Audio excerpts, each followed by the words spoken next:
Good afternoon, keepers of the cash. Gary B, the Casual Comic Guy here, and we're here with a special live Savage Saturday review, and this is episode 163, I believe. But I love doing these special live events, and yeah, who would have thought I would be doing it this long?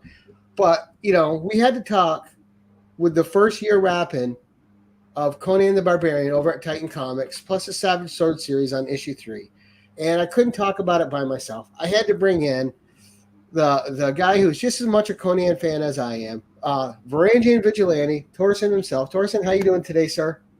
Actually, I'm doing pretty well. It's the weekend. We're talking Conan. Could it be any better? And QA, Las Cruces, and fantastic comics and art. And kudos to you to really numbering your episodes correct. If you would be Marvel, you would have several episode number ones. After, hey Sean, glad you could make it. Right, and this is going to be fun. So we definitely don't have a time limit on this. Torsen and I got a lot that we're going to unpack. I'm single and I'm ready to mingle. Yep. And Otto is one of my biggest supporters for the Savage Saturdays. So he's always here. Always appreciate your support. But man, just backstage, him and I were getting into it because. In a good way, because this is a property that excites us, and for a lot of reasons. Now, obviously, nothing's ever perfect, and we'll have discussions about that too. But overall, this is great. So we're talking, and we wanted to start out with kind of like our expectations and what's different with Conan at Titan than anywhere else. Torsen, I'll let you make your first point if you would like to start the conversation. Yeah. For me, Conan, in comic books, I absolutely love the old Savage Sword. I love the Marvel run by Roy Thomas, the original one. And most of all, and this is the Conan comics that brought me actually back into reading Conan again in comic form, in collecting comics, was the Dark Horse run. And what I very much valued at the Dark Horse run is the seamless incorporation of the original Howard stories and how to write around them, which for me was always the unique selling point of the Dark Horse comics, that when you were a fan of Robert E. Howard, most of the times the comics books didn't offend you.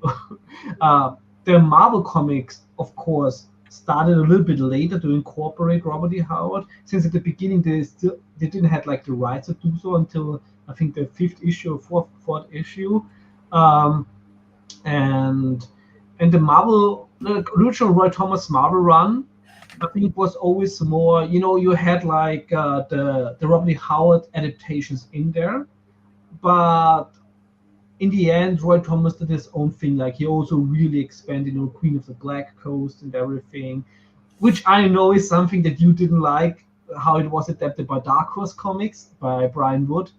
That you were not the biggest fan of that adaptation. And it's funny because there's a lot of Dark Horse I like, and there's Dark Horse I don't like. I think some of their art decisions were poor, which took me out of some of the adaptations, whether they're written well or not.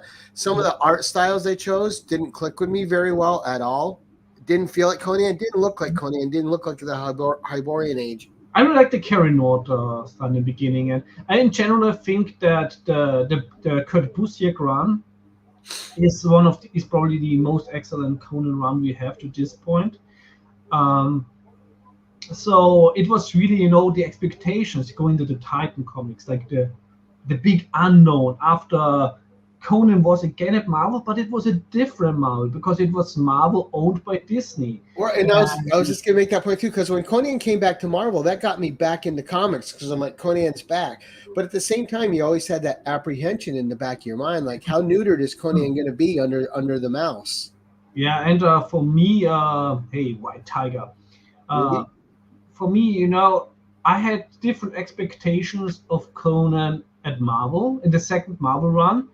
And I had to say that actually I was positively surprised in the beginning because I expected it to be way more neutered. And luckily, this was also the time when I made contact with Mahmoud Asra, and I was like, meeting him, talking with him. He was a Conan fan, and I gave him like all the Conan stories by Robert E. Howard, so he can read it. So, and he was like very thankful, so he could be crafting his art more towards like Robert E. Howard's writings.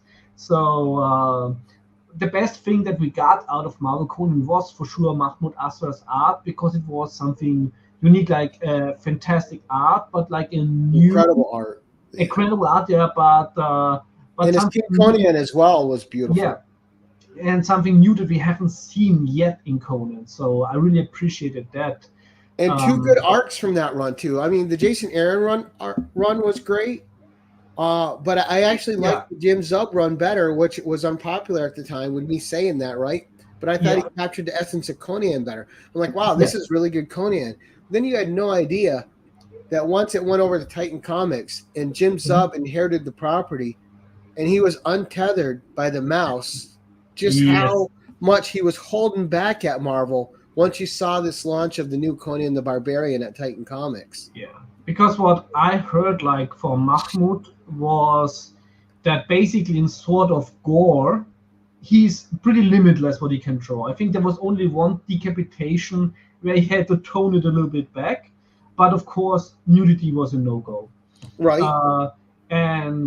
And then they changed that issue 3 of King Conan, which I thought. Oh yeah, I want to get to that like in the next talking point. But until then, the life and death of Conan, the Jason Aaron story.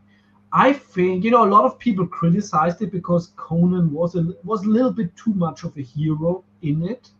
However, personally, I think that for what was possible at that point of time, it was a very coherent and very well crafted and paced story. So this is like totally, I also have it like in hardcover here, and this is something I would revisit. And Jason Aaron, I'm sorry.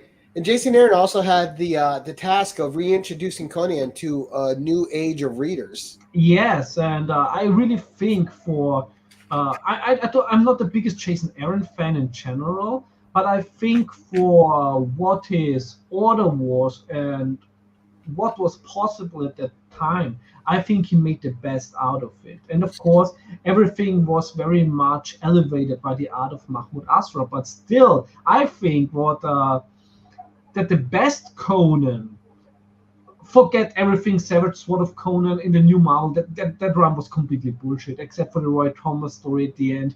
But everything else was like it didn't really function very well, and there were a lot of mistakes. And but the best version of Conan we got in the second Marvel run was actually in the Savage Avengers. I think that Dagen did a fantastic. Dagen really got the core of Conan.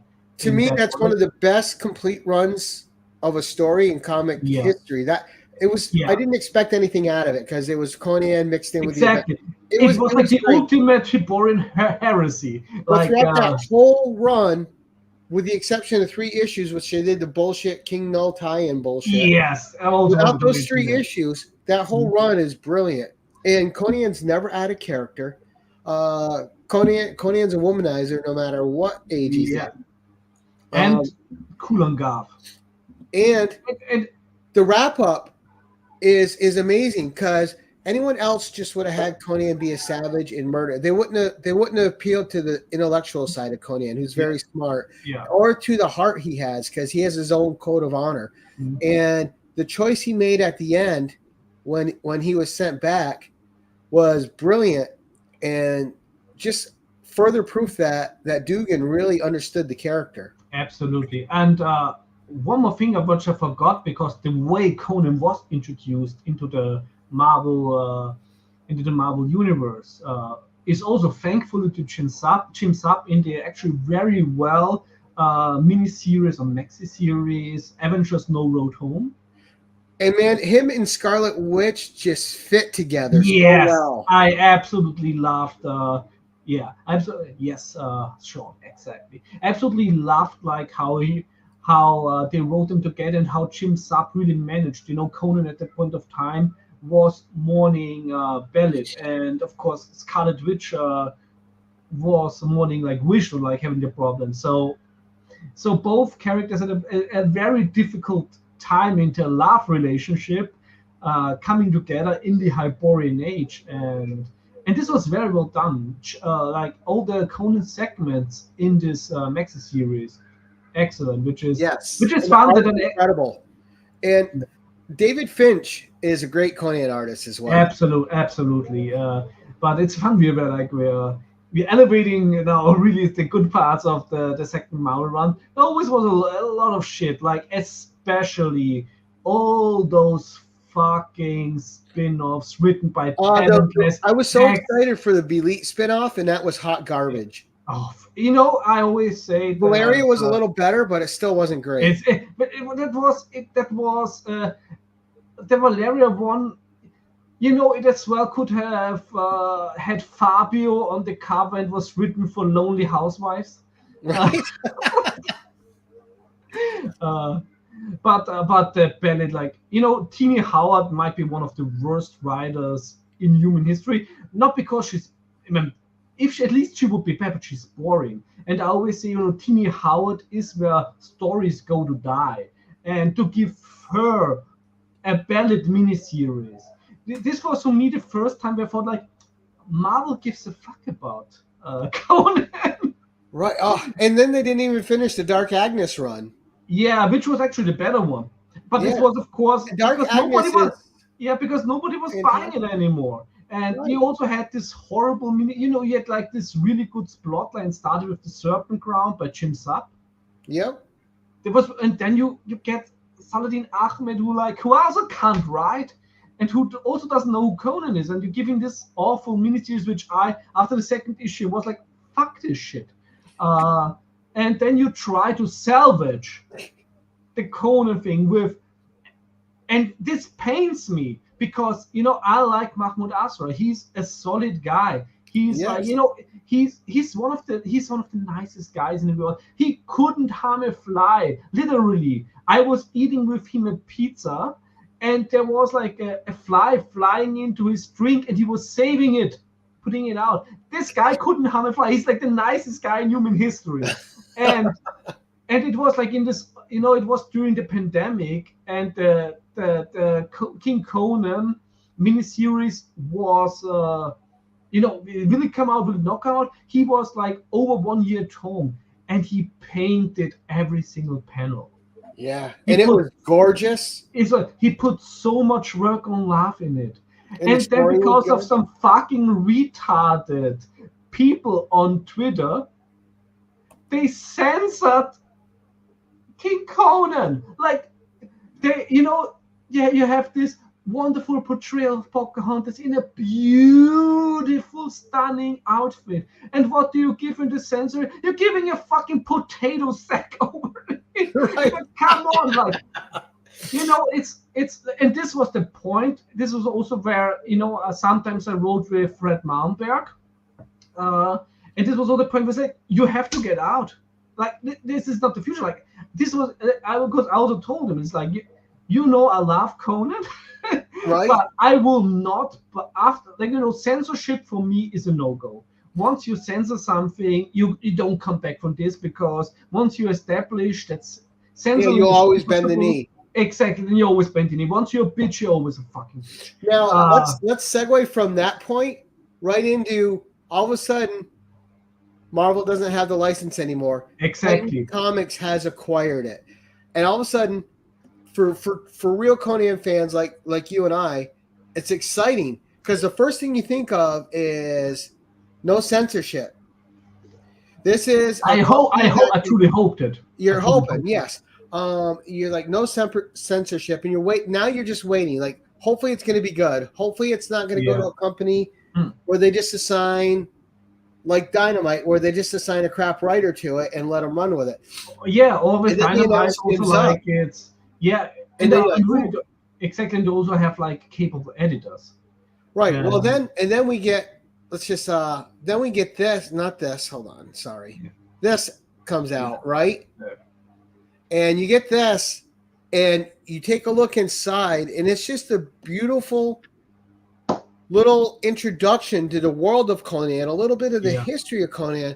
But for anyone that has been a long-time Conan reader, it lets you know that, hey, this has got potential. This could be in the right hands. Yeah. I do have to say that we didn't talk about the wonderful king-sized annual of Conan at Marvel, where we for the first time saw Robert Della Torre doing the art for a story. Before that, we just saw his Conan, fan art on Instagram.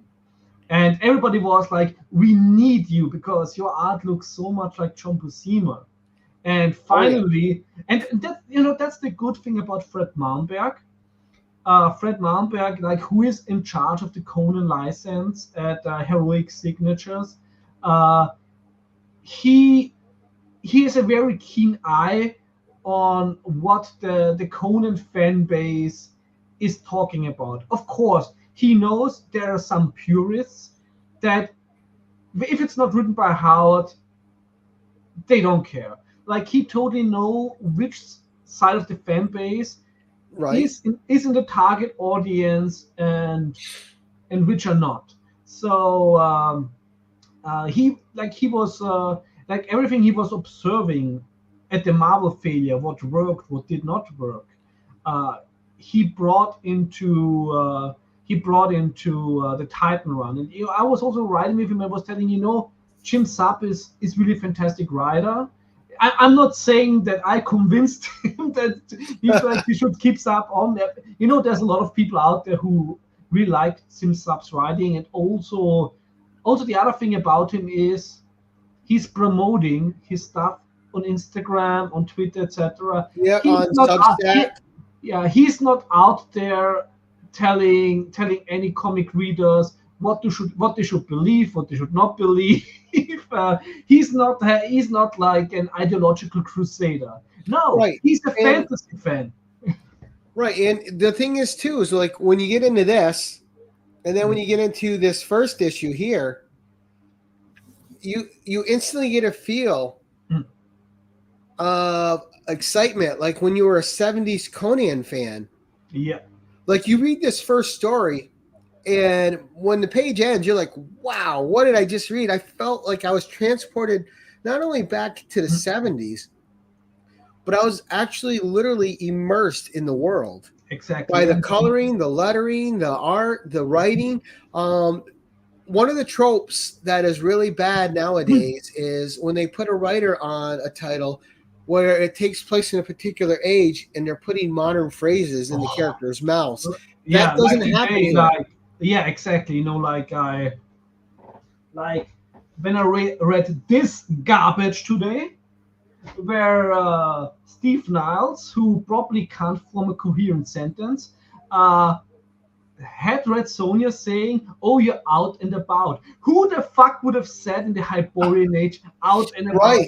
Stop using modern abominations and put them into of course, the Hyborian age is a made-up mixture of several historic eras. But it's well established by Howard what it is. Exactly. You really have to. There's a blueprint. Exactly. There's a blueprint. You have Howard's writing, and you should not really go away from this. So. Well, that too, and when Conan's talking, and it opens brilliantly too with a bar fight, right? Exactly.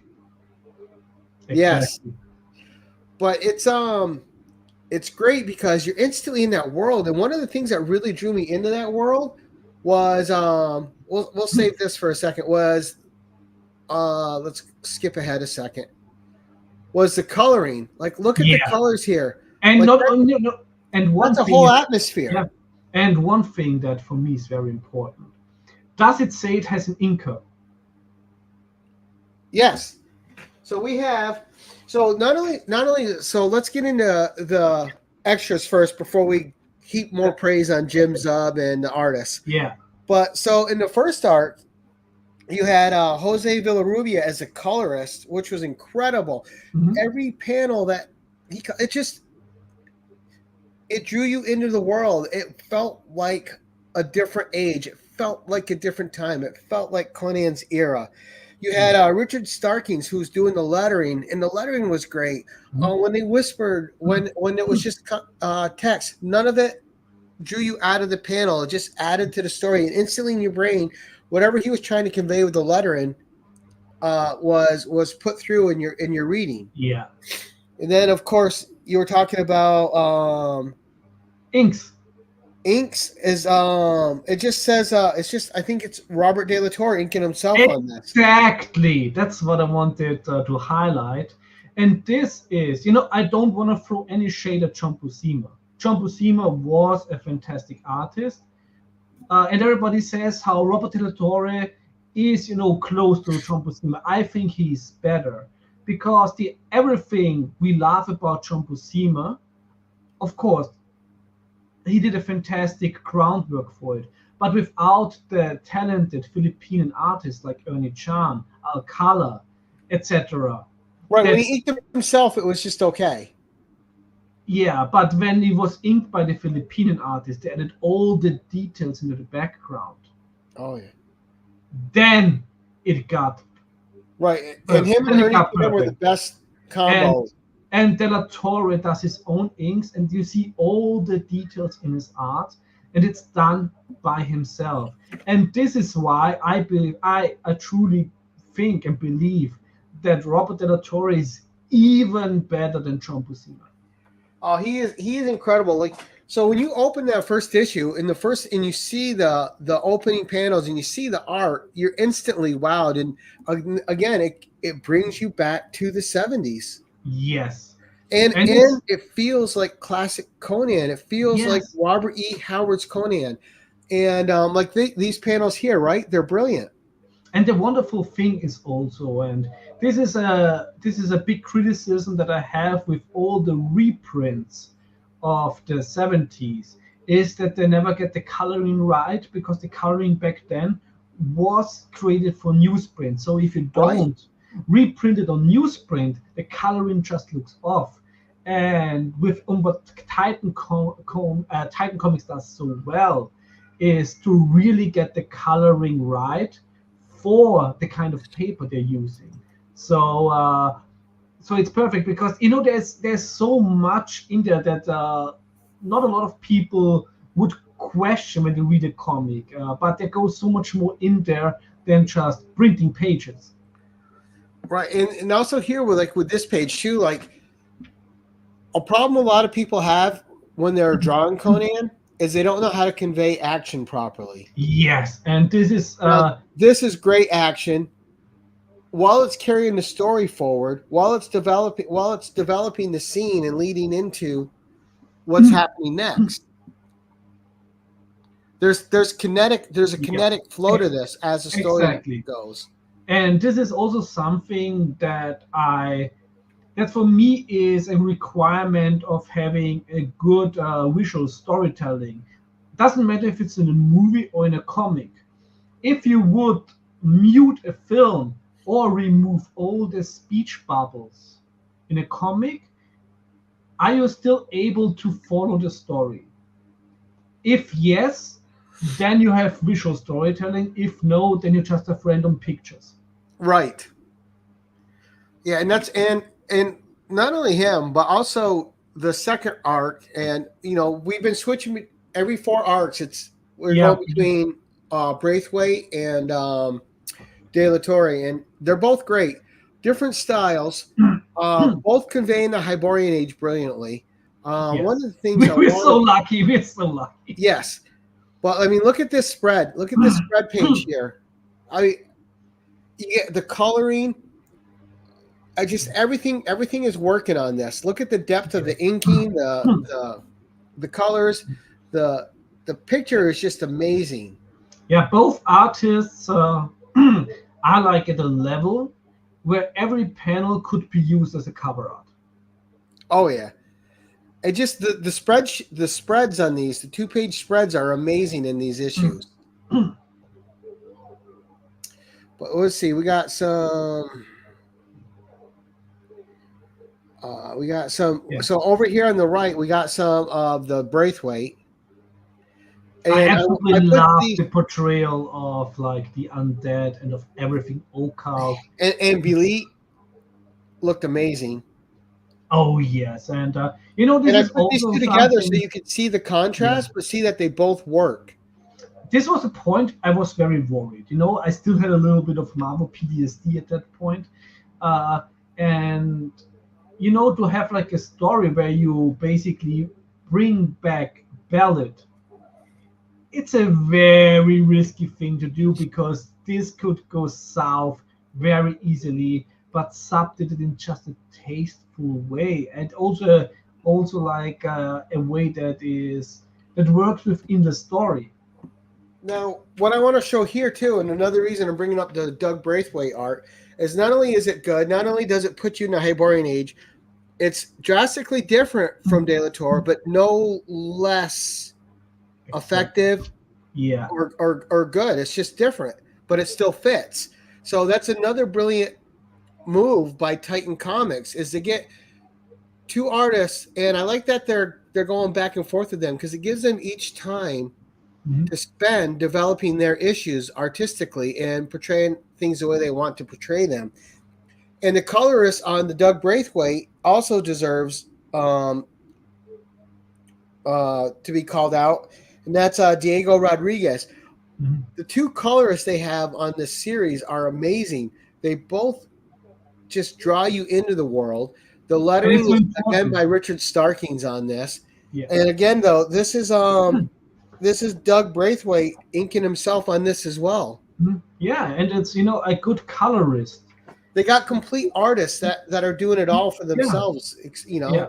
But having a good colorist is so important, because if you have a shitty colorist, then you have like no depth within the art. And when you have like a good colorist who can really work with all the forms of shades and with the different intensity of colors, then you really get a perfect art piece. And the wonderful thing about Villarrubia and Rodriguez in those 12 issues is that the coloring, like here you can see the level of immersion. Look at these two. Of course, the left one is where you really want to immerse in. Well, and I thought this was a good Conan moment because, one, it's Conan, and he's always a womanizer. But if you look at his face, and this is where Braithwaite did such a great job. In this story arc, he's really mourning Belit, and he's really going through it. And you can see he's not really satisfied. He's just trying to fill his time with whatever distractions he can to keep his mind off this great loss he's had. But when you look at Volusia, of the painting of Volusia, doesn't it feel like one of these moments, like in the never-ending story, or when you were like a kid and you were like opening a book, that you can just step into the book? And there's the zombie, the kind of like the undead effects, which were incredible by him. Incredible, yeah. But it's really like the level of immersion that you can really, you read it and you're drawn in. You really feel like if you move your head just a little bit towards the comic, that you could join them.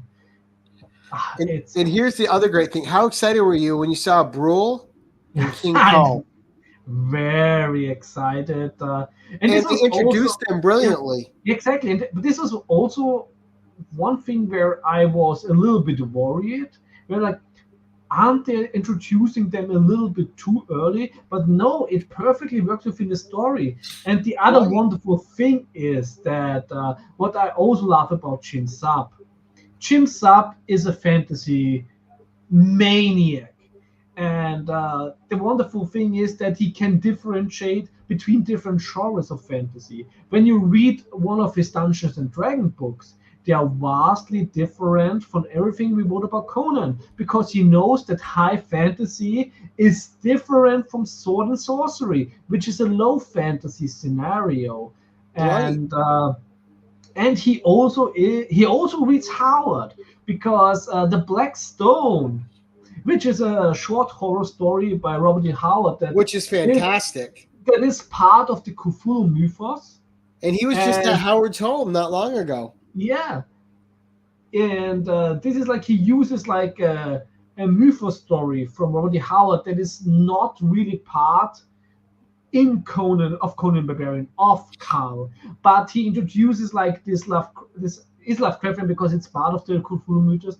He introduces like this monolith, this black monolith, and makes it fit into like the Turian age, the Barbarian age, and you get more out of it. And this is also something that Roy Thomas has always done. Roy Thomas used a lot of Howard's non-Conan fiction and transformed it into Conan stories or he like did, as well as other authors' fictions and made them into Conan stories. Exactly, and Jim Zub has the potential to be the Roy Thomas of the 21st century, even though I Roy Thomas wanted to touch on that point too, right? Because so we've had revivals, right? So you had the original Weird Tales stories.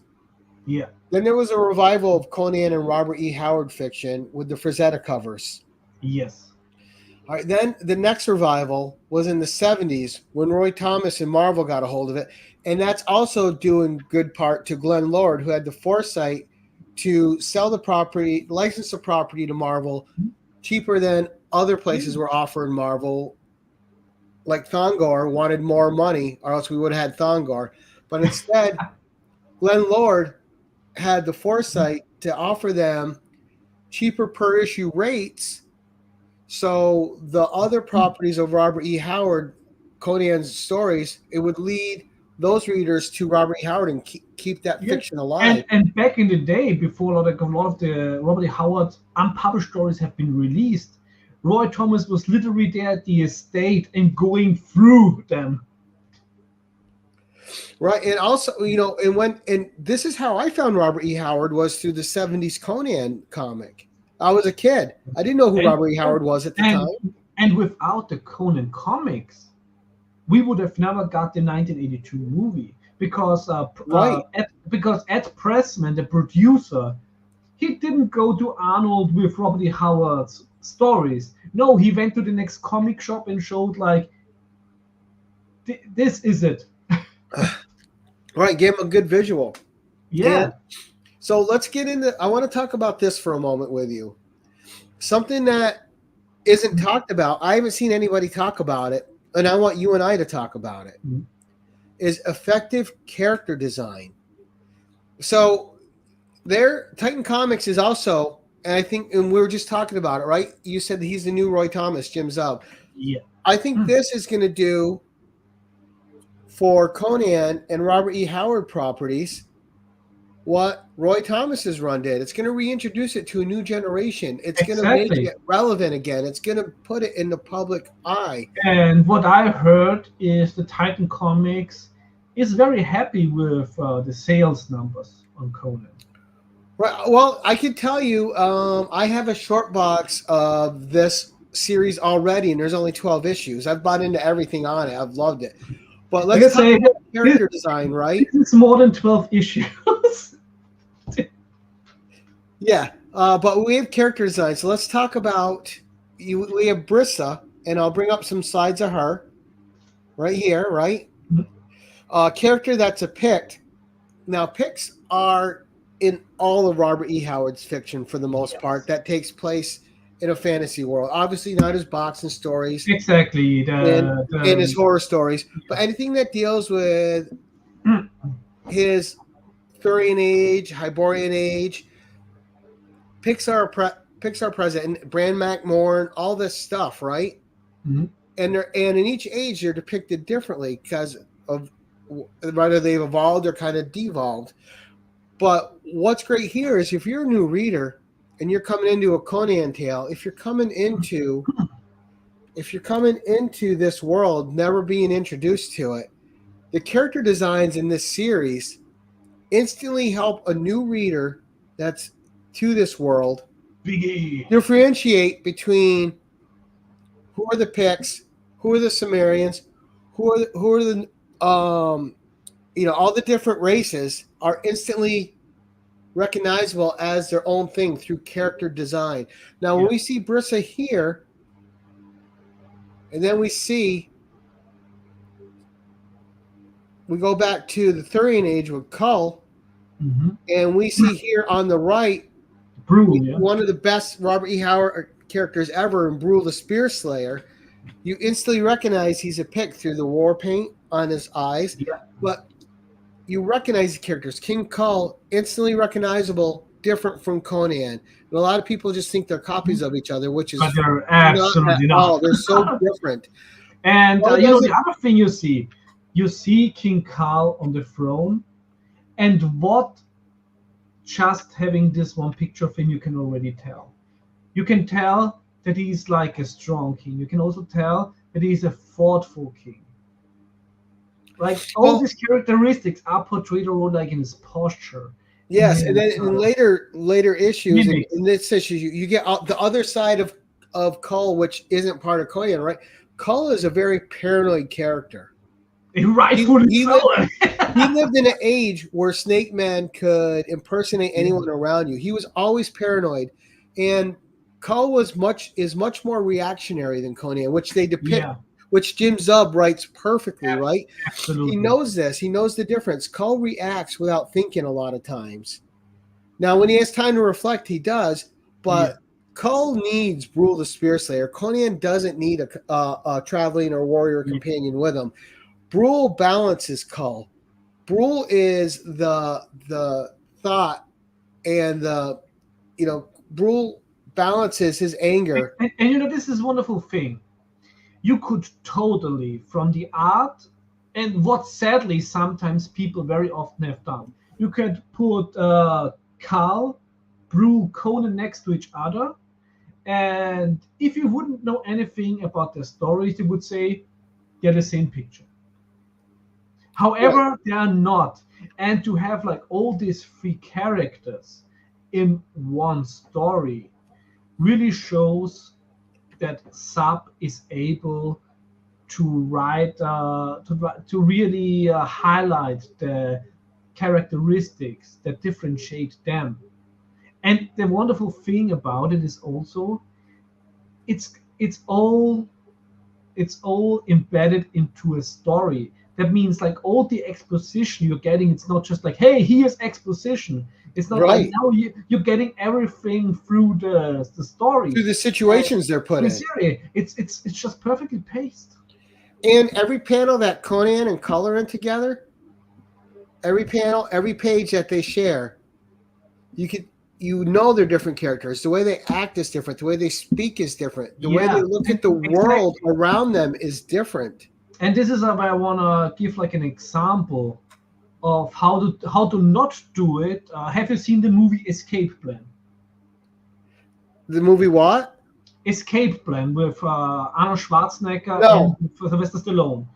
So in the German version, they had the problem that Sylvester Stallone and Arnold Schwarzenegger both had the same guy who dubbed them.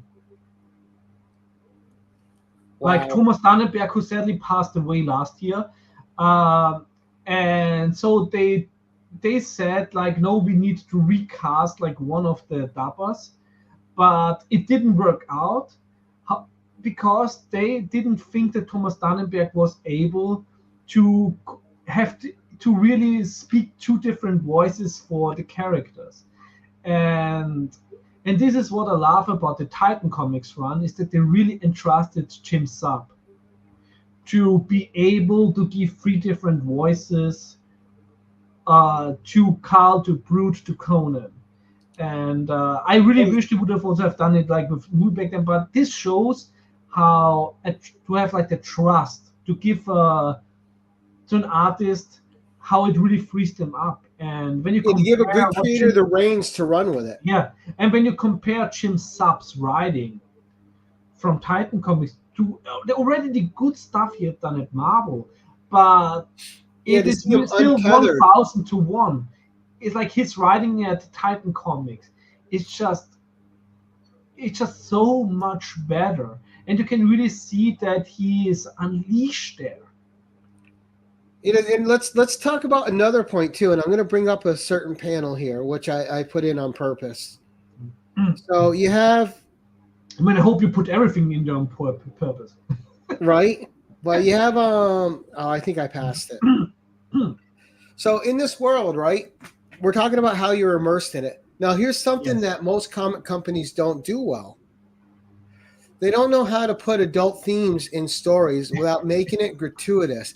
And the thing that jimzub and the art team here excels at is this is a savage age. There's adult themes. There's violence. The characters have sex with each other. There's nudity where nudity should be, but it's in a natural state. Nothing comes across as gratuitous. Exactly. Any of these stories, when Conan and Brissa hook up, it's two warriors seeking comfort in each other, but it doesn't drag on. It shows it in two panels, and this is two warriors finding comfort in each other in a bad situation. They still fight. They still war with each other after that some. They still have different ideals, but none of it's gratuitous. It's not there just to be there. It's there because it's part of the character's story arc. It's part of who they are. It's part of what happens in this age in time. When Conan's in a bar and he's being served by this woman, she's not always the most attractive woman.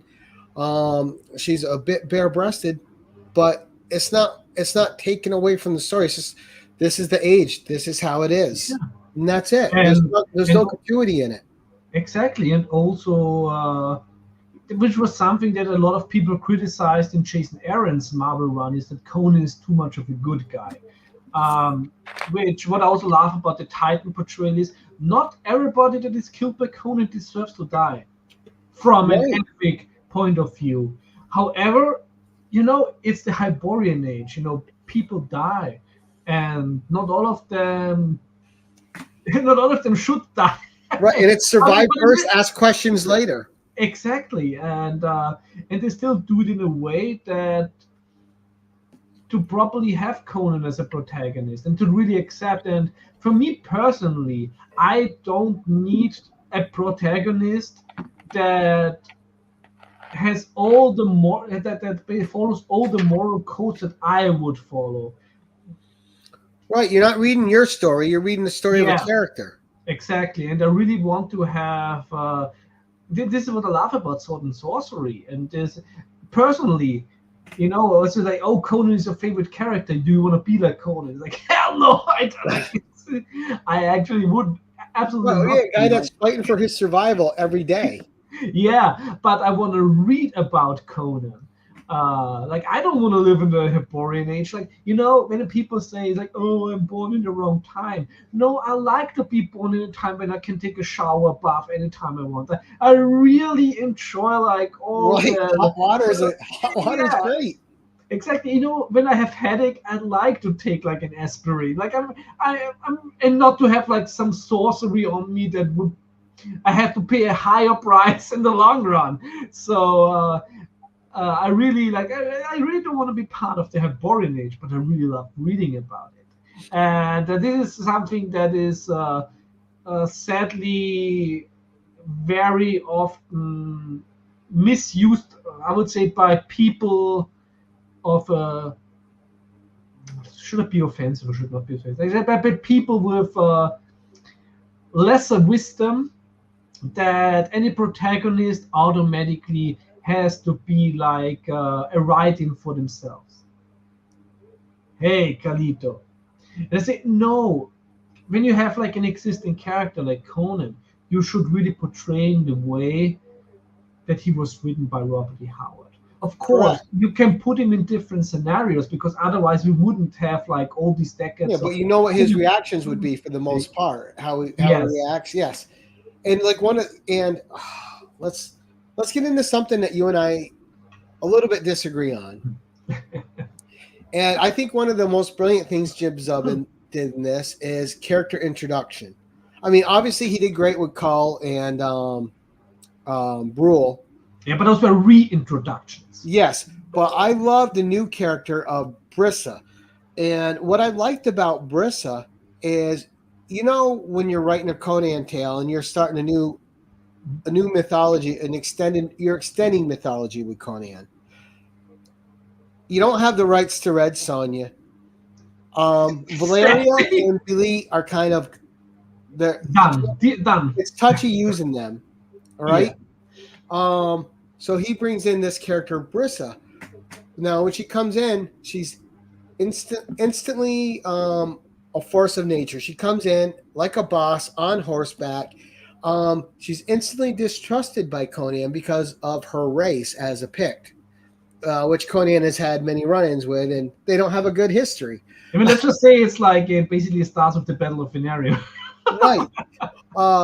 But what he does brilliantly, as you see this develop through the pages, because she's been used sparingly in the other arcs, she's being peppered in. You know, Conan thinks she's dead. Other characters think she's dead, but she, it was off screen, so that didn't happen, right, off panel.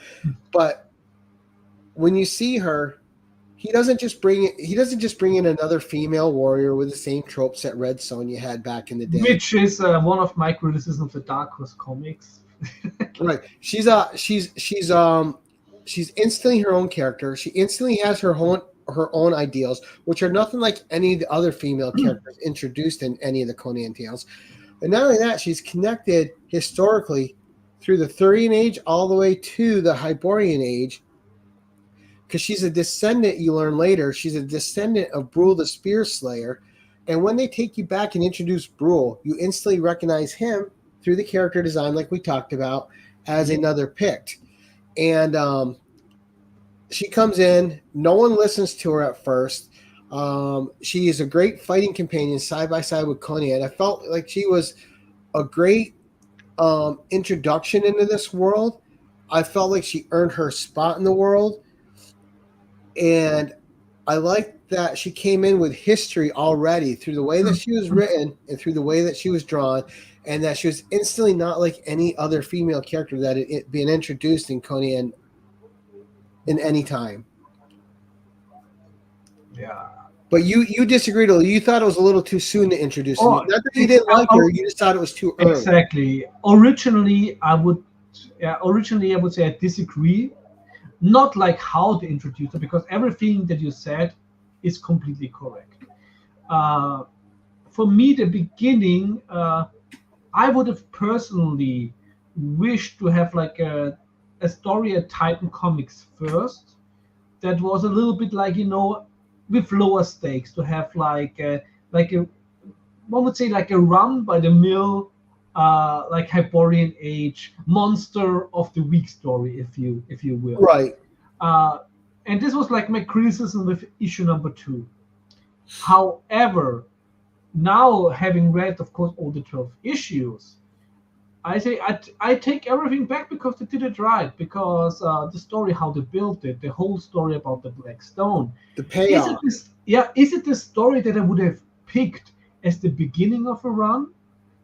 At this point of time, for me personally, no. However, the way they did it, the high quality of it, and like the payoff of it, I say, okay, what I said about Prisa, that she was introduced too early.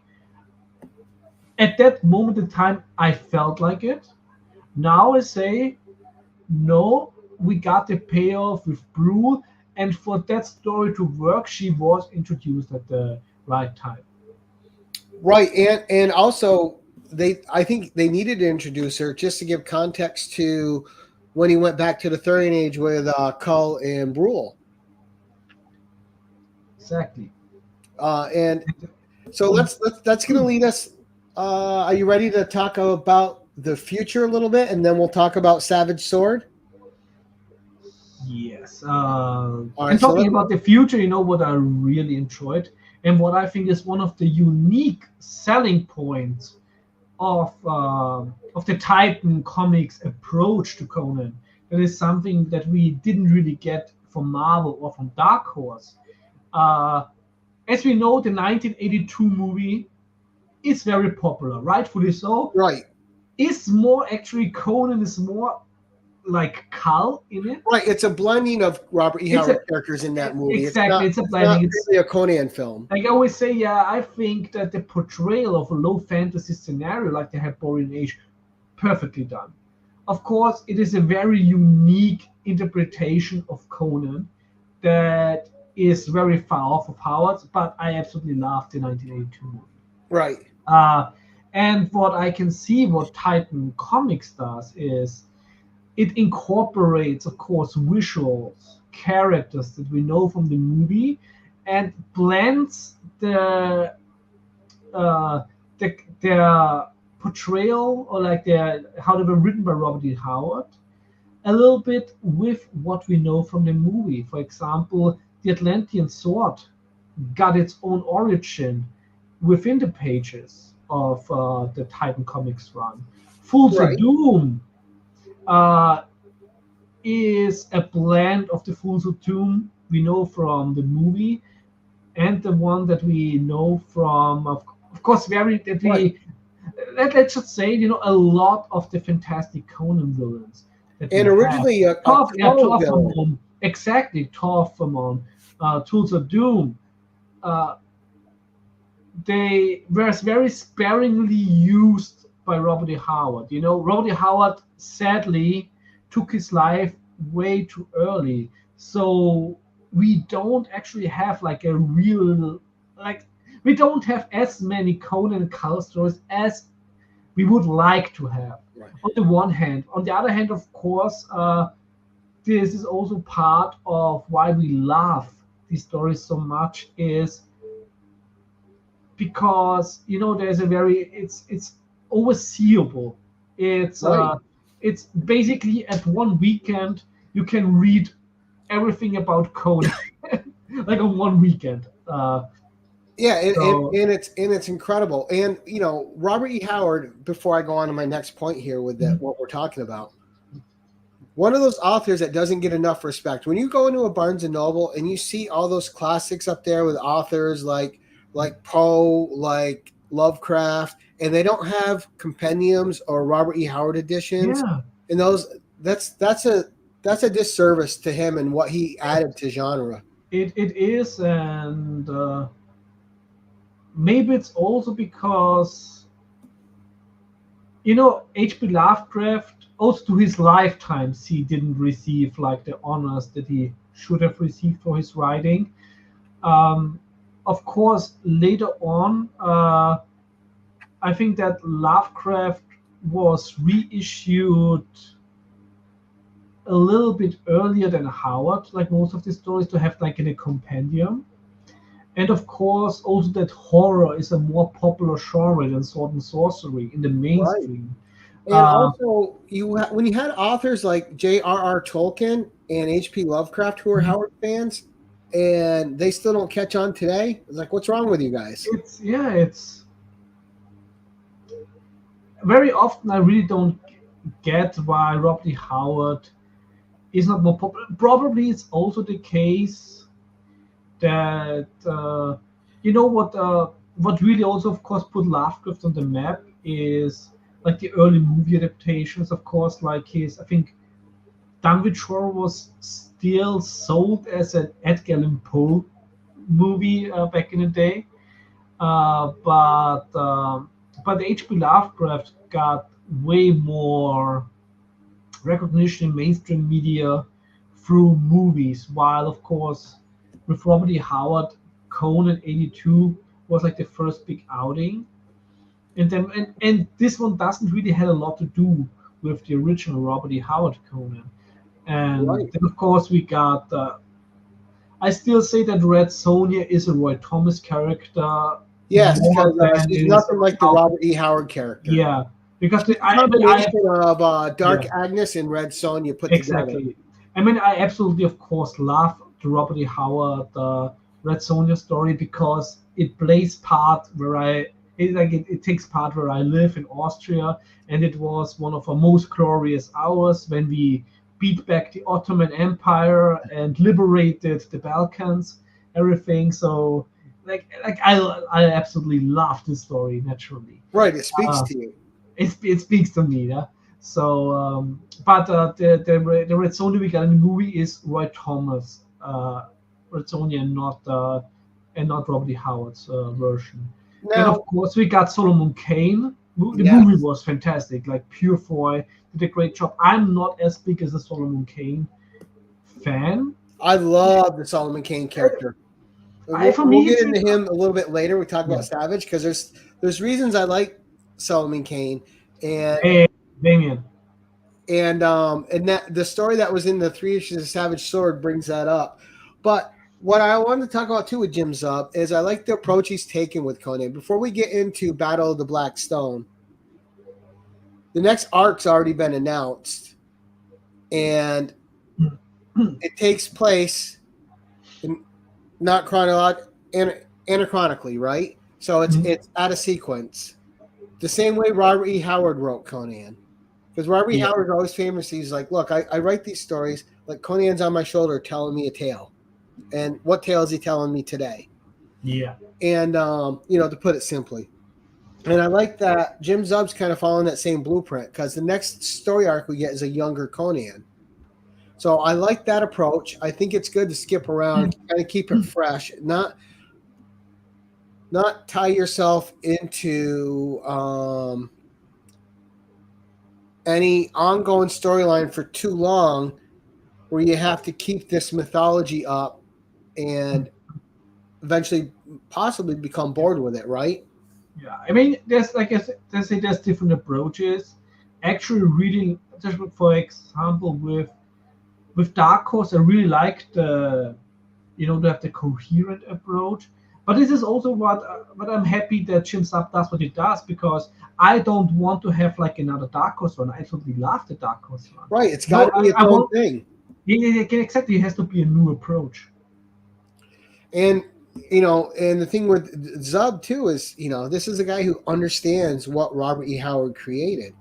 And now we got coming up here, we got this tease, and this is going to be its own 4-issue series, and it's going to cross over into Savage Sword as well. But Battle of the Black Stone with a brilliant Roberto De La Torre cover. And when you read this teaser, it's amazing, right? And what's exciting about this teaser is all of a sudden you get drawn in with all these other Robert E. Howard characters, which you wanted to see them get more of the Robert E. Howard universe. So we're going to get a Robert E. Howard universe.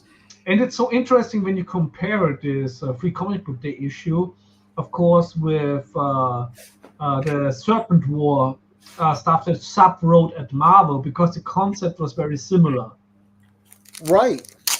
Well, and we get the introduction with this too of another artist, which is also just fits right into these worlds, and that is with I don't know how to pronounce his name, so João Canola. So if I'm butchering that, I'm sorry, but he did this, and I forgot that. I think there's another artist that's going to be on it as well. But we have all these great characters introduced, right? We have Conan, of course. We have Brissa, James Allison, Dark Agnes, Solomon Kane, one of my favorites, El Borak, John Conrad, John Kirwan. A lot of characters, at least like 3 or 4, I think, that a comics reader has no idea who they are. Yeah. Because they've never read the Robert E. Howard stories. So to know that they have these characters and that they have plans for them are amazing. And then you're like, well, how are they going to treat them with the same respect they've treated Conan, with Kull, with all the other ones? And I think we're in good hands with this, because so far, over a year, they've proven that they've understood Robert E. Howard and his characters and how he developed them. Exactly. I really hope also we maybe get Joffrey, what was his name? Justin Joffrey, from the Blackstone short story. Yep. And, because I really hope also we're gonna get like a little bit of the book von unaussprechlichen Kulten in there. I always laugh when Howard didn't exactly use the German grammar correctly, but of course it was back in the day. You don't have any translating programs, and everything that he took was from the local library and across planes. And so we get a little peek here too with Solomon Kane, and this is by the other artist Jonas Scharf, who's going to be on and it looks amazing. It looks really good. It's just like I'm not that interested in Solomon Kane. Right. Well, and what I liked, so let's transition. We're already at the hour. Let's transition over to Savage Sword and what we've thought of that so far. Now, for me, so we got issue 1 here, right? Yep. And we had a few covers, and I got them in the back. For me, issue 1 was a mixed bag. I thought the backup story with Solomon Kane was really good. I thought the little prose story by Jimzub I enjoyed.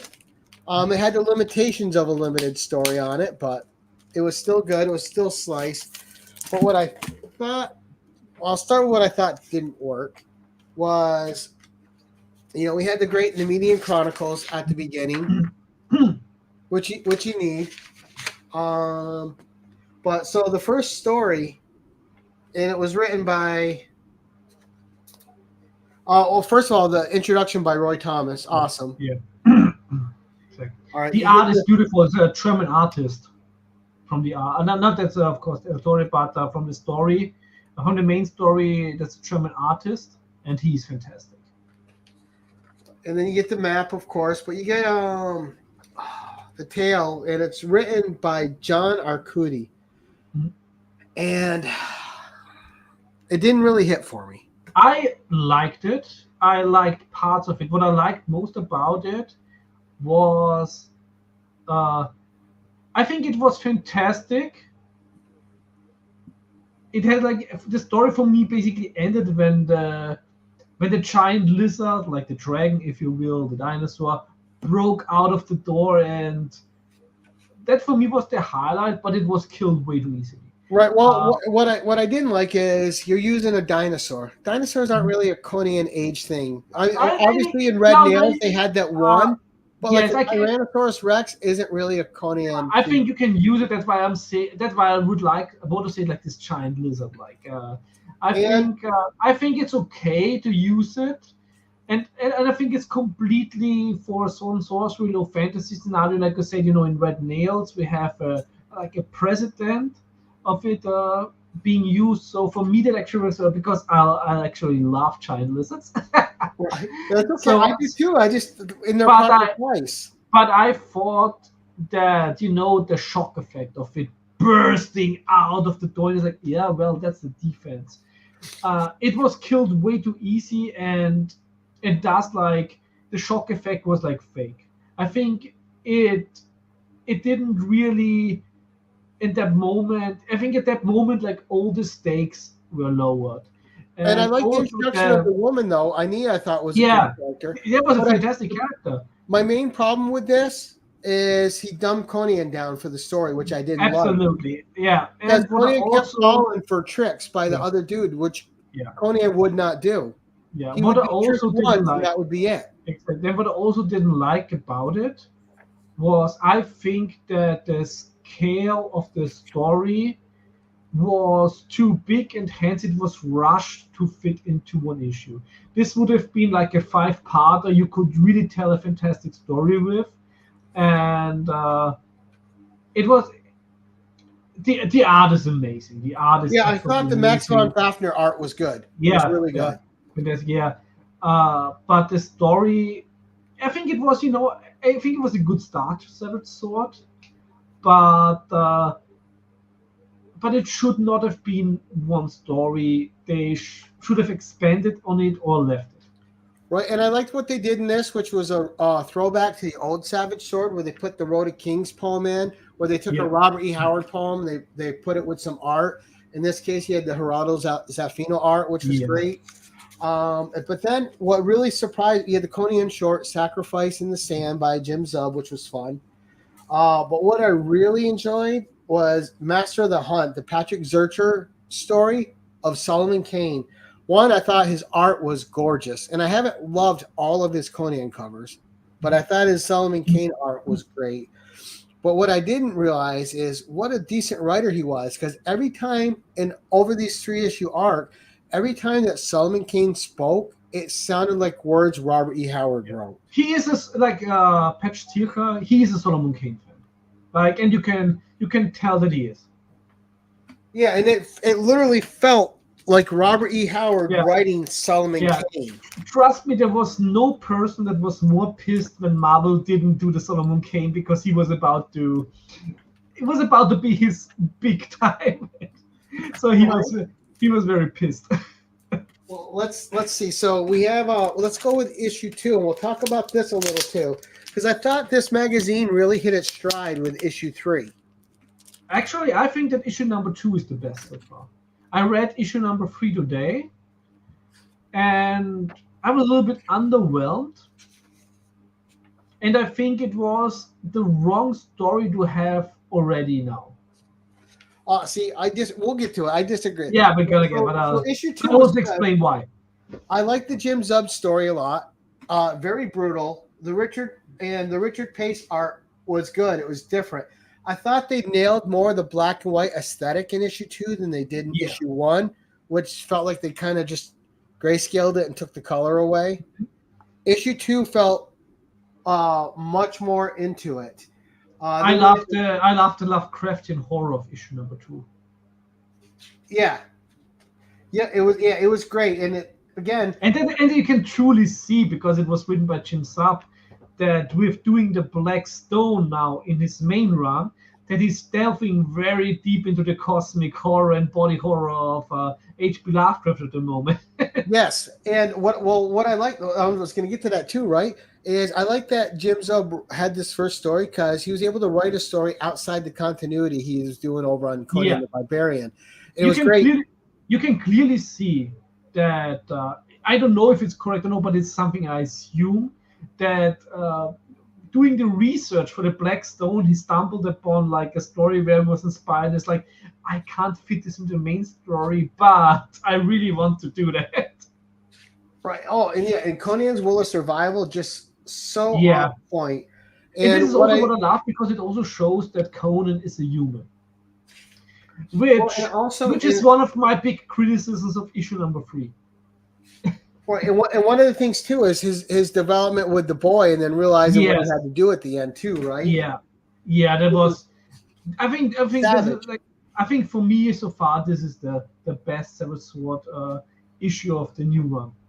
And you saw in this Jim Zub story that Conan, he doesn't always come out on top. He gets sometimes he barely survives. Exactly, and this is what me also important. It shows and what a creature with that spider, which was great. Oh yes, and this is also one thing. I'm a sucker for a giant spider. Yeah, but this is also what I love about it, is how with a lot of like the eldritch horror that is portrayed in Robert E. Howard and H.P. Lovecraft stories is always that, sometimes they just describe something to be a giant spider, a giant something, for a lack of other description, because it's an eldritch creature. It's a creature for another dimension. It's a creature from out of space. And with our human eyes, with our comprehension, we can only make a comparison to things we know. And this is actually one of the only criticisms that I have about De La Torre's art in Titan Comics so far, is Yakosha has golden balls. Like the portrayal of Yakosha is. Yeah, he's an alien being. Exactly, he's an alien being, and he draws him too much like an elephant. So he should be an alien being that, by our definition, should be close to an elephant for the lack of comparison. But I mean, it still looks beautiful. But this is just like I said, this is like the little tiny minor like nitpicking that I have that ain't your kosher. And we also haven't touched on this a lot. We have a little is what they understand, Jim Zub especially, and also Patrick Zurcher with the Solomon Kane story, is everyone thinks of Conan and Solomon Kane. They think of them as action adventure fantasy tales. Yeah, but there's a healthy dose of supernatural in the horror in all their stories, and that's part of what makes them special. Yeah.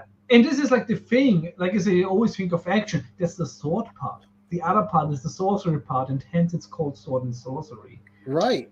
And what I really also would like to have is, which I truly believe he's probably gonna get from jimzub because he's a well-read guy to have also something like a little bit of Clark Ashton Smith in the mix, who is very often the overlooked guy from the trio of Robert E. Howard and H. Lovecraft. But Clark Ashton Smith also was a really good writer. Now, in this issue too, I want to get back to the Solomon Kane story. Again, just beautiful art, beautiful panels. But what also works with this is what he understands about Solomon Kane. Solomon Kane is a character in contrast at all times in his life. He's a devout Christian, and you and I, we're both not religious in any way, at all, right? And that's part of the reason I like Solomon Kane. Like, he's a devout Catholic. He believes he is. He's not a Catholic. No, he's not a Catholic. A Christian, I mean. Sorry, a Christian. Yeah, but he's very good. Yeah. But he believes he is on. This is often like a mistake when somebody draws him with a Catholic cross. Right. I did. Yeah, I'd like to say Christian, but they everything he does challenges his faith, right? Because he can't just be a Christian. He can't just be on his mission from God. He's got a juju staff from Inlanga, which he can't deny. It's from a different religion, but it's powerful. But it works. Yeah. And in this story, when we get to issue 3 too, is that he is given more things in the face of his Christian faith that challenge it, but he can't deny that it works. He can't deny that it has power. He can't deny that it exists alongside with what he believes, and that he has to acknowledge it and sometimes embrace it and use it, even though he wants to deny its existence. And that is when the Solomon Kane character works best, when he's constantly having his views challenged, but he's still true to himself and his mission and still doing the best he can. And also a gruesome ending to the Solomon Kane story. Just with the creature, the bodies in the cave, just everything that's going on. This thing that shouldn't exist, he can't deny it. He's given something that'll help him fight it, which is against his faith and that he should use. The thing is, I really would. I can't even say myself why Solomon Kane doesn't resonate with me, because I really want to like the story. I even love the Renaissance era. I love Pike and Shot. Like I love like the time period. It's just like there's something about Solomon Kane that does not resonate with me. Like I even like the religious part. I have no problem. Like I love Crusader stories, for example. And I don't know why. I've always loved him. I've always thought he was one of his best creations. And I even enjoy the movie, but also because I really love James Purefoy, one of the coolest characters in Rome. It's just like I wish that Solomon Kane would resonate more with me than he does. Now I really liked the Conan story in issue 3, and I could see why you would have some problems with it, but I love the Wolves of the Tundra. I love that Conan had to overcome this. I thought the Carrie Nord art was great in this one. The art was great. I like the Frank Carrie story, but I think also this has to do with me loving werewolves, and that I also love werewolves. I also love werewolves. But I thought this was a good story, and what I liked is Conan had a Rorschach moment in this story, right? Where he gets in with the creatures, and they're like, "You're done now." He's like, "Oh, I'm not locked in here with you. You're locked in here with me." Yeah, this is so Thierry. I really enjoy Thierry's Godzilla Here Be Dragons. Like he's a good writer. I never had like a Conan or Red Sonja story written by him that I truly enjoyed. I think also that his story was the last story in the Savage Sword Marvel. Right. That it didn't resonate with me.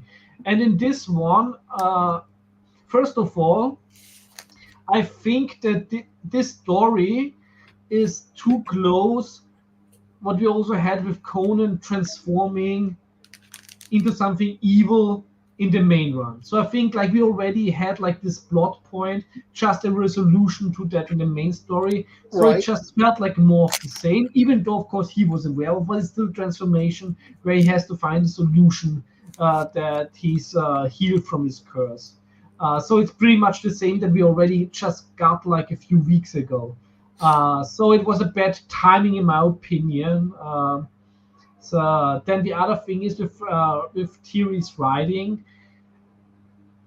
I think it's a little bit too.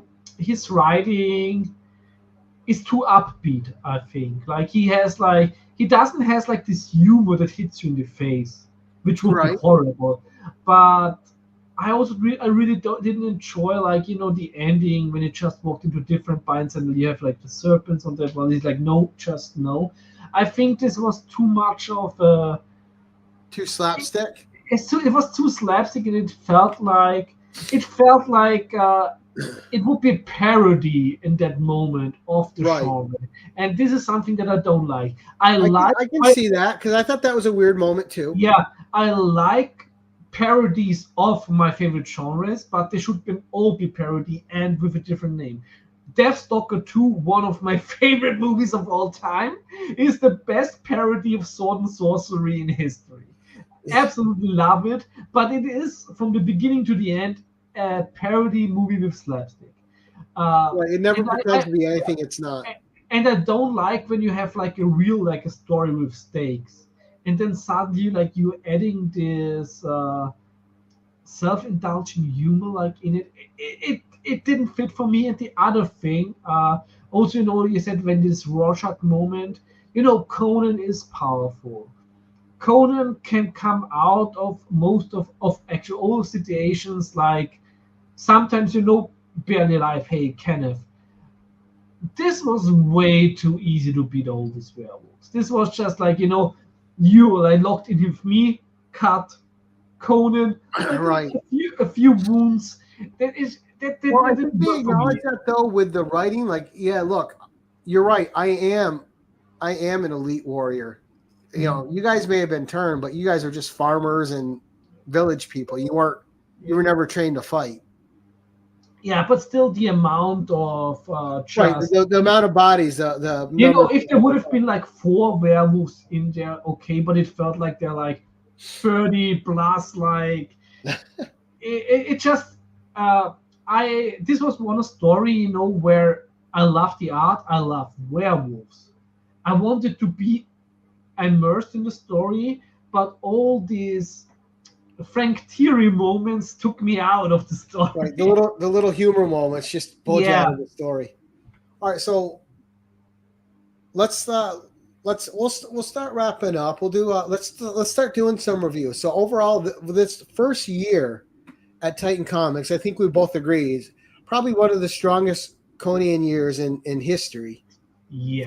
For writing. But how would you, on a scale of 1 to 5, how would you rate this first year of Conan under Jim Zub's guidance at Titan Comics? 4.9 out of 5. I would agree. 4.9. It's almost perfect. Almost, but it's always like I would never give like 5 over 5 because, like I said, there's always room for improvement. However, it is also, what do you say in German, a very heavy rucksack for the next year. Right. So it's like, you set the standard. Now you got to live up to it. Exactly. So, it's also going to be very. It's also going to be very interesting how long. Comics is paying shit. So basically, I think everybody that has work is very happy to work, and it's probably not like that anybody will like, hey, we're gonna get jimzub off of you. And I wish for jimzub that he would have like all the offerings in the world, job offers in the world. But it's also gonna be how long can you keep like the team together of Del Torre with Braithwaite and Zub. Because personally, I really think that Zub is not run out of material. Interestingly, jimzub also had like a Red Sonja story this last year, and that one was not good. But that might have had to do with the reigns he had at Dynamite.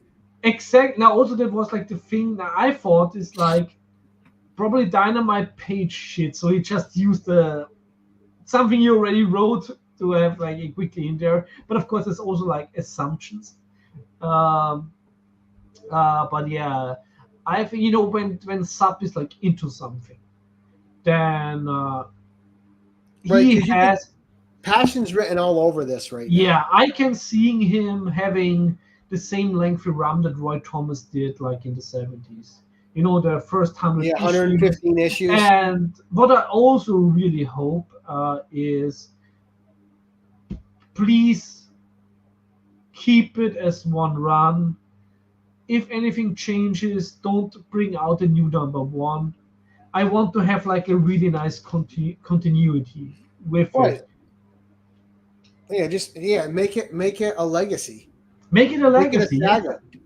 Exactly, because when you look back, let's look again, as the bad example of today, Dynamite. Sometimes when somebody asks me, it's like, hey, I want to get into Red Sonja. Where should I start? It's like, good question. Yeah, so it's very tough to explain somebody why there are so many number one issues.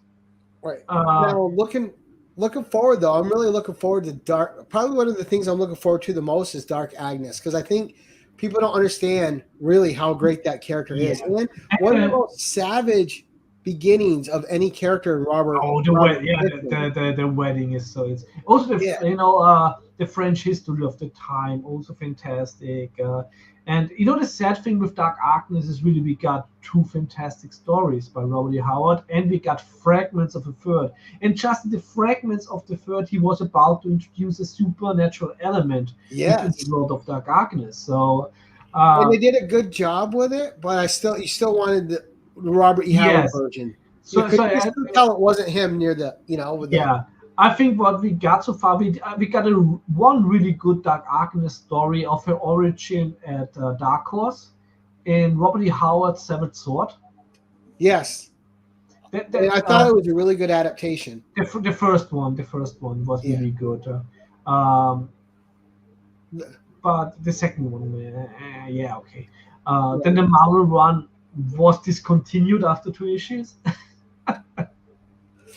And it just seems like a character, like so far, anyone that's tackled her, they haven't understood how to adapt her. Yeah, I think with Dark Agnes, you have so many possibilities. I even think that in a very talented hand, you could even make it a crossover with the Three Musketeers with D'Artagnan, because of course, like the timeline it would fit, and since we only got so little of her within, but you have to bring in a writer.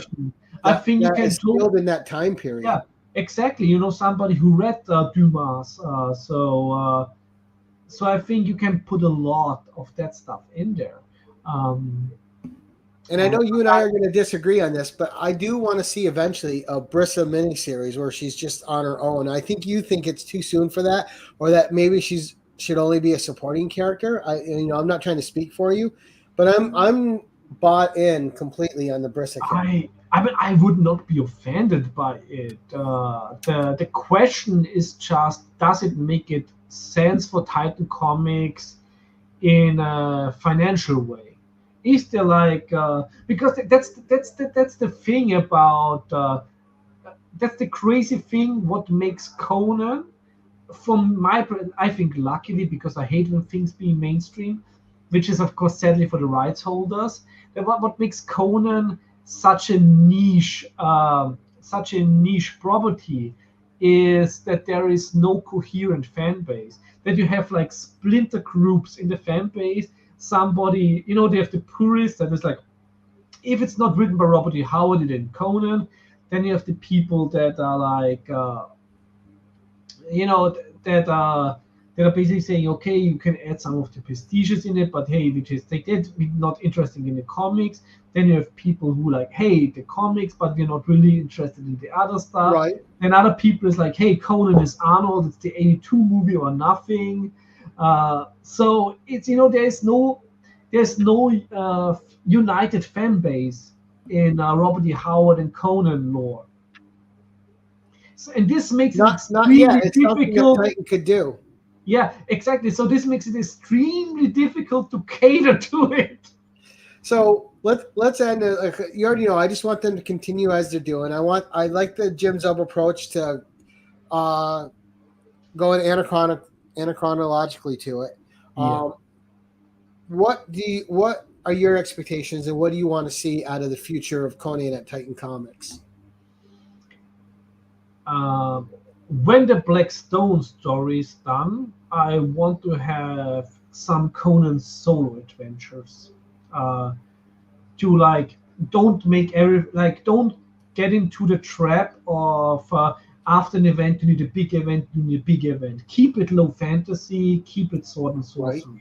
It's completely okay to have like some big stories like that, like they do right now with the Black Stone, which of course, since the Black Stone is like an unholy monolith that comes from a Robert E. Howard story that fits well. So you're still pleasing the core fan base with it, but then also have like this, in the X-Files and Supernatural, have your monster of the week issues, with low. I was just going to say, one of the things I want are standalone issues. Everything doesn't have to be a story arc. Exactly. You can have a good standalone tale. It's good standalone issue. So, after that big storyline, let it breathe a little, and then slowly build up the next thing. This is something that Roy Thomas always did very well. You were like, basically in the Marvel, you could read every Conan issue by itself, and in the background, you often have like the build up for the bigger stories. One of the favorite things about the 70s is I can just pull out an issue in a one story read, and I can enjoy it and put it back. But I was like, I think Jim Zub has the talent to do that. So he just has to focus, I think, after that a little bit more on it. Then, of course, keep the Seventh Sword magazine going. Because I think it's just solicited until issue 5 or 6. 6. 6. In previews, it's listed as a 6-issue miniseries. Yeah, so keep it on going, please. Please. Right. Yeah, please. They're testing the waters. I think we'll see it return. Yeah, and if you like, and don't renumber it, just keep it going. In magazine formats, over the last year and a half, have been making a comeback. Exactly. Also here, as you can see, I think I put in the back, and now for posting on Instagram. In German, we also have now this Fantasy 3000 magazine with fantastic science fiction, sword and sorcery stories in there. And the magazine format it's just so more rewarding to read. It's a different experience than reading a comic book, even though both have like the same roots. But it's just different. It feels. I don't even know how different it feels, but it just feels different. It gives me a different sort of happiness. Right? And is there any character you want to see them reintroduce that they haven't reintroduced yet in Conan lore? Because he could still run into Valeria. She's alive. I know, but he did already run into Yagasha again, and yeah, I think that sadly, also thanks to Dynamite, that Kulan Garth is a little bit overused at the moment. Also in all the wrong ways. I still think that Toffermon could get like a very good story out of him again. Personally, as one of the things I love most about that Boring Age, I want like a Stygian serpent cult. Right. I'm always ready for a Stygian serpent cult. Then also, especially with a standalone issue. I think they're saving that for when they introduce Conan his own series again. Yeah, could be. Yeah. Then what else would I like to see is also that to really get everything out of the genres you can do within the Hyborian Age, because when you look about also like the Black River storylines from Robert E. Howard, that were basically frontier Western stories. Right. Those are a great little saga too. Like, it would be interesting to see, because there's a lot of picks in there. So many things, right? He's been a leader of the Kozakis. He's been a general in how many different armies? Yeah. And, eventually a king, obviously. Yeah. Do you want to see a King Kull title started there in like a year or two after they've established Conan a little more? For me personally, I think it's very important to have like a slow build-up, not Cliff, not to throw too many characters at one point in there, especially like nowadays. Comic books ain't cheap, and and I want them to stay away from the tropes of the big two, where every character also, has 7 titles. Exactly, but also luckily, the negatives of the Robert E. Howard fan base are that we are not always united in what we want. Right. But the positive about the Robert E. Howard fan base is most of us have like an adult income, and we can afford like buying more titles. Hey, Chicago Schultzy. So I think that the Conan, like that Titan Comics doesn't have like the problems that Marvel does at the moment to cater to a fan base that is mostly a parent company that's censoring everything you try to put out. Yeah, basically that you try to cater to a fan base that is where barely anybody works, and most are like political activists. And political activists don't have the deepest pockets. Otherwise, they would not be political activists. I've never seen an unhappy person that has a good income, or very rarely. So Titan Comics, I think, could afford bringing out more books for Robert E. Howard characters. And when the quality is right, I think also that they would pay for itself. I think that a Prisoner book may be risky, because I can see that a big part of the Robert E. Howard fan base is like, that's not a Robert E. Howard character, ain't gonna buy it. Right, but it also helps establish Titan's own brand of It would. So maybe they should have like Prisoner stories in the Savage Sword magazines as a backup. And via that would be awesome. And via that, like slowly building up like a fan base, a further fan base for her, and see, hey, her stories work as a standalone. That is a fantastic idea. They're doing it right now with Solomon Kane, like they're testing the waters.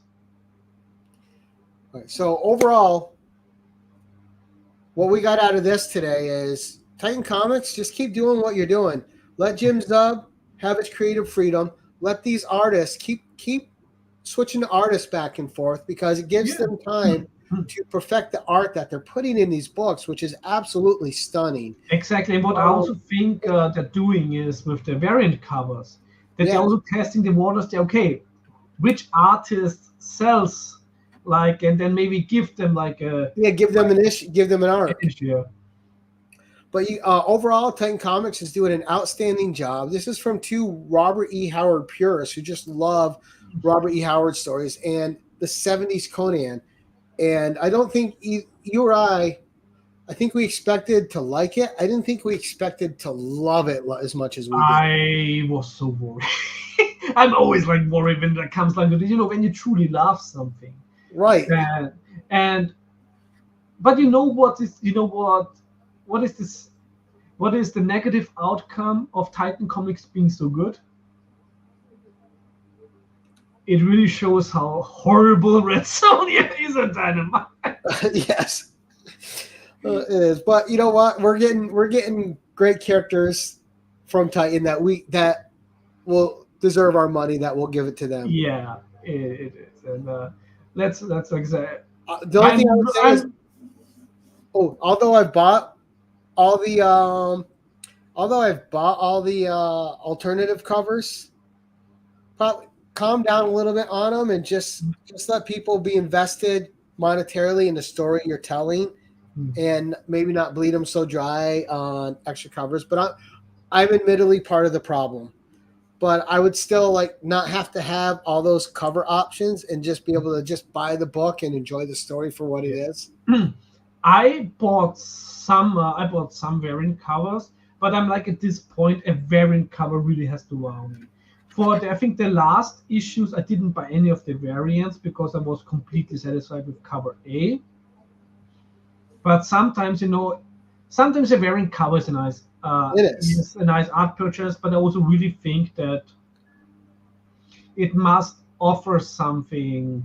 A variant cover must offer something great. Right. And I don't mind like one or two different variants, but when you're going into the 5, 6, 7 different ones, and I think you're doing the Dynamite thing, and that's just Dynamite does that at the sacrifice of storytelling. Also, for me, it's also with the Severed Sword. I refuse to buy any variants. I just have cover A on my pull list, and I'm like, nope. I don't want to buy more magazine boxes. One is enough. Right. But again, no, we'll end it with Titan Comics. Fantastic job. Jim Zub, Roberto De La Torre, Doug Braithwaite, Villarubia. What's the other colorist? Rodriguez? Yes, Rodriguez. Starks, the lettering.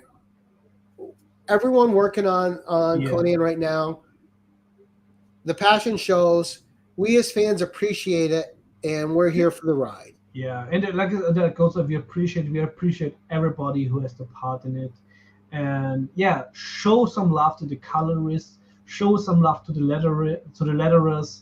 It's it's a team effort, and right, and it's a complete everybody's with everybody. And I think we're in for very exciting 12 issues until we can have the next recap in 1 year. Right. But all right, so in ending, let me just say, Torsten, thank you. I couldn't have anyone else but you along today's journey with me to talk about this. Just you're one of the people I consider having an eidetic memory. You guys, and you're a true fan, and you and I aren't afraid to be on a stream and disagree with each other either. We're adults. It doesn't affect our friendship at all. Exactly. We know that we can be different people, and that's okay. I didn't even curse too much today, I think, or did I? No, not much. But it's just a regular amount of cursing. But thank you so much for coming on today. It had been too long since you and I had been on a stream together. Yeah, we have to do more streams. We should really do like an art focus, like the focus on some artists of Robert Howard. Oh, we certainly can. Yeah, we should do more shows. And also on your end, feel free to shoot ideas to me. If there's something you want to talk about, we'll make it happen. Exactly. We should do. Since I said like I'm coming in, it should be X-rated. And maybe we could drag Sean in a couple of these. Exactly. Have you ever played Carnal Instinct? Never even heard of it. It's a pre-alpha game right now. It plays like in a similar environment like Conan Exiles, like in Barbarian Age. But first thing I started, and the serpent woman gave me a blowjob. It's like Conan Exiles, only with porn in it. So Carnal Instinct. I promise that this is gonna be X-rated, so I have to talk some smartly. There you go. It's on Steam, Carnal Instinct, and I would show you something, but then the stream will go down. And I also want to thank our audience. Thank you guys for tuning in. If you're watching this on the rewind, we appreciate you.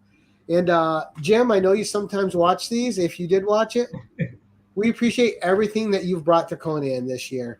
Roberto De La Torre, Doug Braithwaite, the whole team, we appreciate all the love, all the passion that you guys have put into this book that make it a book I can't wait for the next issue to come out every month. Yeah. When I sit down, I'm already ready for the next issue. And I also know why Titan Comics is not quoting me. Yes, I know you don't want to be canceled. It's okay. Right. But thank you guys so much. Thank you, Torsten, again. And we're gonna end this as we always end it with. Let me bring up my brand first, and we are gonna say, keep it casual.